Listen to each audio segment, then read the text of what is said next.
footage from last spring has gone viral yet again. And as we're in the peak of the North American ice fishing season, a worker tried to retrieve an ice house and it was a little too late.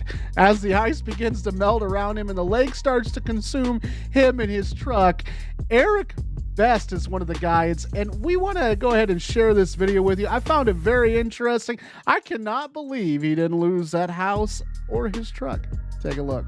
Deadline has now officially passed to get houses off the lake in northern Minnesota, but some lakes that border Canada, well, they have a little bit more time. Yeah, one fishing guide's viral video is making people think twice about waiting any longer. You'll see why. Alex Laner joins us now here to explain and has that video. Good morning, Alex. Good morning. It is a crazy video. Okay, so this is the Lake of the Woods. It is way up on the Minnesota-Canada border, and because it borders Canada, ice houses there have a little longer. They need to be off the lakes by the 31st, but I spoke with one guide yesterday who snapped a... That's a lot of water. Yeah, that's the video. He was driving that ice house off the lake. He works for a resort up north that rents them out. That one in particular had some customers in it that checked out that morning. They had to go get the customers out and escort them back, then go back for the house. He says the conditions changed like that and the road turned from a few inches of water to a few feet of water with that warmer weather. But with several years of experience under his belt and daily lake ice measurements, he knew they were safe despite how horrifying it looks. It was quite a bit of water. It kind of gets contained between the snowbanks on either side of the road, and there was parts of it that were probably 3.5 feet deep of water. So it's kind of a lot, but it's honestly relatively typical of this time of year. Almost every year, you run into the similar stuff. He says now that was about the most he'd seen in a while. That car they're following was the customers that were getting out that day. This, of course, was the worst part, obviously, that he took the video, and everyone, including the house, got off safely. He did say that that was the last day for ice houses for them up on Lake of the Woods, and several other resorts followed suit. He says now most of those ice roads are closed. You can imagine why. According to Fox 9, the driver of the truck was the guide, Eric Best, that we talked about earlier, who works at the resort in the Lake of the Woods in Minnesota. And he told the outlet, ice is never 100% safe. So by no means advise someone to go out there on their own through a flooded ice road, but it's a road.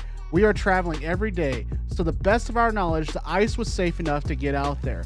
And like I said, we had customers out there, so it's kind of an obligation to get out there and make sure they get off the ice safely and house off safely as well. Has anybody watched Ice Road Truckers? I don't know how these guys do it. Just to even go out on the ice is kind of a scary thing to me. After watching Ice Road Truckers, I don't know. I always thought to myself, if I was gonna go ice fishing, I would probably tie a rope around my waist. It just makes total sense to me. Tie it to a tree, go out and ice fish, then you don't have to worry about it. You can do a self-rescue. Before the video was shot, Best had to go out and retrieve the guests who were staying in the ice house and were checking out that morning. He says he had to take measurements and knew there was still 3 to 4 inches of ice below the water, but there was still enough to make his heart race. 3 to 4 inches when you're driving a truck across the water? What in the... Granted, I'd argue that 3 to 4 inches of ice below the water is way too little to be driving a truck and trailer over, but I'm no expert, and that's not me, and it's supposedly supposed to be him, but I'm just thankfully... I don't know. Best also says it was quite a bit of water. No. It kind of gets contained between the banks on the side of the road.